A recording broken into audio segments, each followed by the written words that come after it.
Assalamualaikum warahmatullahi wabarakatuh. Apa kabar sobat sekalian? Jumpa lagi di channel Rahmat ini. Kali ini kita akan membahas berita hangat dan masih hangat diperbincangkan, yaitu tentang bursa cawapres Anies. Nah, bursa cawapres Anies ini sudah mengerucut kepada beberapa nama, terutama kalau kita melihat partai anggota koalisi. Di situ ada Nasdem, Demokrat, dan PKS. Dan ini yang menarik dari PKS, yang lebih ada kecenderungan ke Khofifah ya.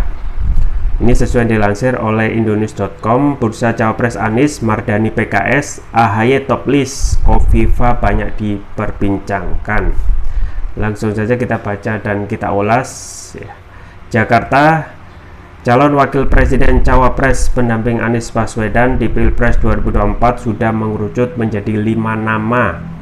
Koalisi Perubahan untuk Persatuan KPP memastikan 5 nama itu masuk bursa cawapres pendamping Anies. Ketua DPP Partai Keadilan Sejahtera PKS Mardani Alisera pun mengungkap beberapa tokoh yang masuk dalam deretan nama-nama cawapres yang hingga saat ini masih digodok KPP. Perlu disebut Mas AHY buat saya sangat top list ya. Ya, pakai K ya. Karena beliau ketua umum partai bawah 54 kursi, kemudian muda, berprestasi, kata Mardani dalam diskusi polemik MNC Trijaya bertajuk Mengejar Cawapres yang digelar secara daring Sabtu. Selain itu, kata petinggi PKS yang juga mantan Gubernur Jawa Barat Ahmad Heriawan juga masih masuk ke dalam pembahasan dari KPP. Sementara ada juga tokoh di luar koalisi yang saat ini masuk dalam daftar tersebut. Salah satunya adalah Gubernur Jawa Timur Khofifah Indar Parawansa. Bu Khofifah banyak dibincangkan di internal, ujarnya. Mardani mengaku Khofifah merupakan salah satu tokoh yang perlu dipertimbangkan, sebab banyak modal politik yang bisa membuat Anies berpeluang menang di Pilpres 2024. Basisnya Jawa Timur bisa memperkuat elektabilitas Mas Anies. Agak bisa kita ambil buat pemilih perempuan, dan mudah-mudahan terbuka akses ke teman-teman Nahdlatul Ulama, tuturnya. Kendati demikian, dia tidak membocorkan perihal 2 nama lainnya yang masuk ke dalam pembahasan koalisi perubahan. Yang pasti kedua nama itu masih terus diperbincangkan. Yang keempat, kelimanya akan terus dinamis untuk dibincangkan, pungkasnya. Ya, sobat sekalian, itu ya babak baru dalam kontestasi Pilpres 2024, yaitu bagaimana perbincangan itu sudah mengarah ke nama cawapres masing-masing kontestan Pilpres di 2024 ya. Kita ketahui Anies terlebih dahulu yang secara resmi dideklarasikan sebagai baca pres oleh 3 koalisi pembangunan, 3 koalisi perubahan untuk persatuan KPP ya. Dan memang kalau kita melihat perjalanan Anies yang sedari awal ya menghadapi terjal ya bukit yang mendaki ya, karena itu tiba-tiba muncul yang namanya partai koalisi dari pemerintah, yaitu Nasdem, yang memberikan peluang ya, secerca harapan buat Anies dengan mendeklarasikan Anies di Oktober 2022. Dan itu memang langsung sontak memberikan kontra dari pihak istana, dan akhirnya muncul kembali asa Anies untuk bisa nyapres lagi ya. Memang terjadi banyak friksi di internal koalisi perubahan untuk persatuan antara Demokrat dan juga PKS yang sedikit alot, yang akhirnya ya mau tidak mau untuk 2 partai tersebut, yaitu Demokrat dan juga PKS, sebagai dua-duanya ya partai oposisi yang tidak punya pilihan lain ya, karena pilihannya sangat sempit karena ada presidensial threshold. Karena kalau tidak ada presidensial threshold pasal 222 Undang-Undang Pemilu, maka setiap partai politik yang memenuhi syarat ya tanpa minimal ya persentase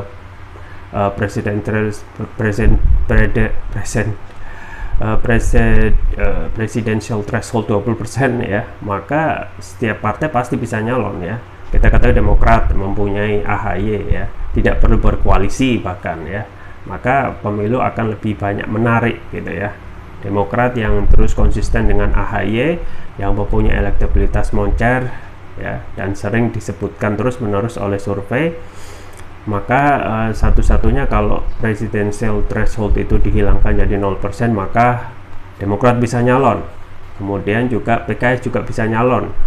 Ya minimal mereka sudah pede dengan memajukan calonnya gitu ya, yaitu Ahmad Heriawan yang sudah mengantongi ya pernah menjadi Gubernur Jawa Barat 2 periode ya. Kemudian Nasdem, bagaimana? Nasdem kemungkinan ya juga bisa mencalonkan orangnya sendiri ya. Nah, setelah ada presidential threshold, maka itu akan sulit dan partai harus melakukan koalisi untuk memenuhi minimal 20% ya suara di parlemen dan 25% suara nasional. Dan saat ini setelah konstelasi berubah, setelah PDIP satu-satunya partai yang tidak perlu ya melakukan koalisi karena suaranya sudah cukup 20%. Setelah itu sudah ada secercah terang benderang ya siapa yang akan maju setelah Anies Baswedan secara resmi. Maka kemudian juga ada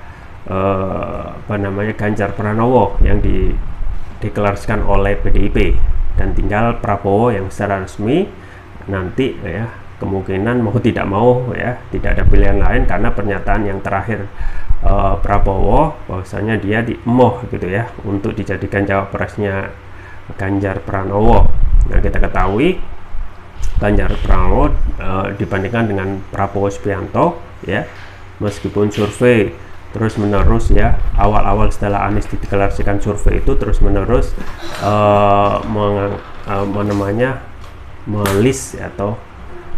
melis Ganjar Pranowo itu sebagai puncak dalam survei yang sering disebutkan oleh survei mainstream ya, SMRC gitu ya, LSI dan lain sebagainya. Dan Prabowo sudah menyampaikan bahwasanya dia punya partai yang kuat dan akan maju ya. Jadi konstelasinya ya, yang pertama sudah selesai, siapa yang akan menjadi baca pres ya, ketiganya gitu ya, yaitu Anies Baswedan ya, Ganjar Pranowo dan juga Prabowo Subianto. Nah, sekarang tentu saja memasuki hal-hal yang juga sangat menarik untuk diikuti, yaitu siapa baca pres. Nah, baca pres untuk Anies tentu saja juga sangat menarik gitu ya, karena calonnya juga variatif, di samping calon-calon yang memang sering disebut dalam survei yang ada dalam survei mainstream ya, baik itu juga dalam polling ya. Nah, calon yang mengerucut yang direkomendasikan ya, termasuk harus juga diakui oleh banyak pihak, terutama dari koalisi internal, yaitu Koalisi Perubahan untuk Persatuan, yaitu PKS, menyampaikan AHY tetap top list ya. Dan memang susah untuk menggeser AHY sebagai top of the top untuk kandidat cawapres Anies Baswedan. Di antaranya tentu saja syarat-syarat yang sebenarnya sudah lama disampaikan oleh Anies tentang kriteria cawapres yang harus mempunyai 5 kriteria. Di antaranya antara lain ya, mampu memperkuat koalisi yang sudah ada, kemudian mempunyai kapasitas untuk memenangkan kontestasi, dan yang terakhir itu adalah bagaimana mempunyai chemistry gitu ya. Nah, chemistry ini memang tidak dibangun ujuk-ujuk, perlu waktu ya. Seseorang itu bisa berbincang kemudian berdiskusi lama dan nyaman itu hanya orang tersebut yang bisa menilai. Dan saat ini AHY tentu saja orang yang paling dekat dengan Anies ya dibandingkan dengan calon-calon yang lain.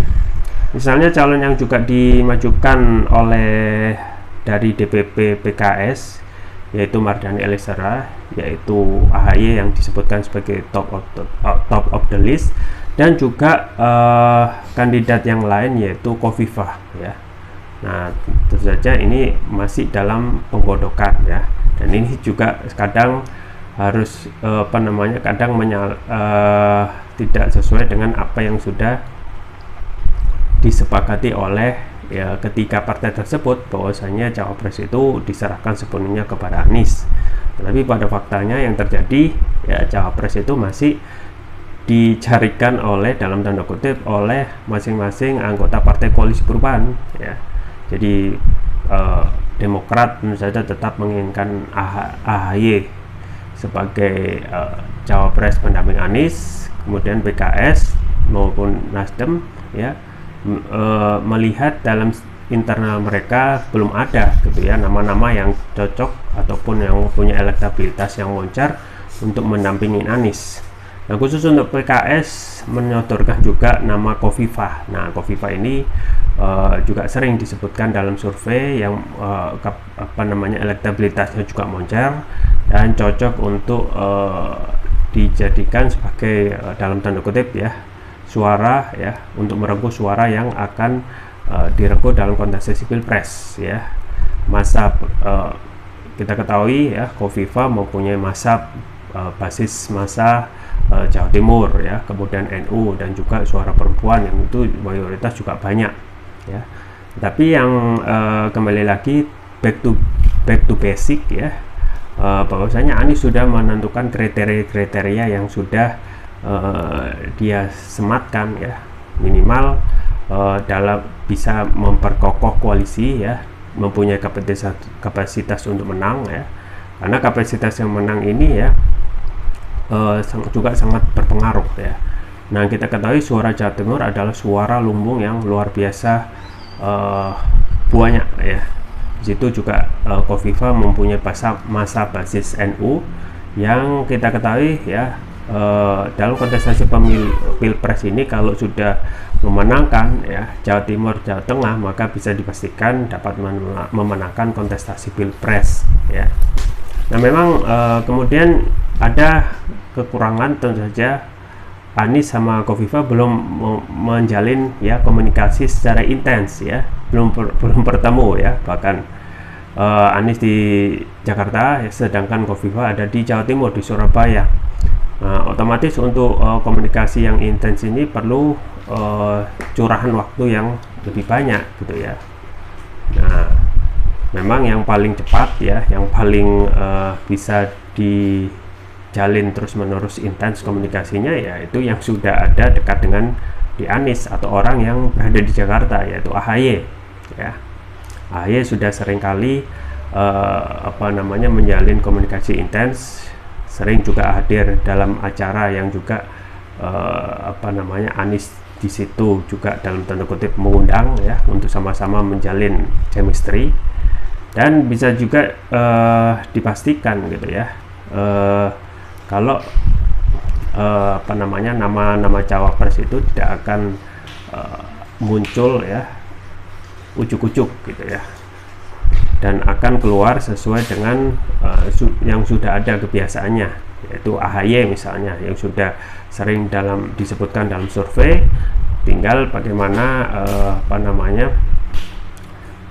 nanti kalau benar-benar ya AHY jadi cawapres pendamping Anies, maka memang harus ada kelegowoan dari partai koalisi perubahan yaitu Nasdem dan juga PKS ya. Meskipun Nasdem kita ketahui menginginkan cawapres di luar partai koalisi supaya egaliter. Di satu sisi kurang lebih sama apa yang disampaikan diinginkan oleh PKS ya. Karena survei-survei yang bisa dibilang kredibel ya, survei Balitbank Kompas misalnya sudah menyebutkan kotel efek yang didapatkan ketika mendeklarasikan Anies itu sudah muncul dalam survei ya. Misalnya Nasdem ya, elektabilitasnya sudah naik 3%, yang semulanya 7%, jadi 4 4% menjadi 7% ya, atau naik 3% ya dari sebelumnya. Nah, di satu sisi Demokrat dan PKS justru turun ya dalam survei terakhir Balitbang Kompas tentang elektabilitas partai. Nah, tentu saja ini akan terus dipertahankan ya, dan akan menjadi incaran bagi banyak partai bagaimana partai itu bisa menjadi partai the top 3 ya, top 3 dalam partai yang akan menjadi ya urutan teratas ya. Nah, apakah ini akan terus-menerus disuarakan ya, diusahakan untuk tidak hanya memenangkan kontestasi Pilpres, termasuk juga menaikkan elektabilitas partai menjadi lebih moncer lagi. Kita tunggu saja ke depan tentang konstelasi siapa bacawa pres Anies. Apakah Anies ya tetap akan mempertahankan nama-nama yang sudah nyaman di sampingnya ya, misalnya AHY, atau nanti at the last minute ada nama-nama baru yang akan disodorkan ya, yang membuat kejutan bagi banyak pihak. Kita tunggu saja ke depan tentang kontestasi Pilpres yang sangat menarik ini.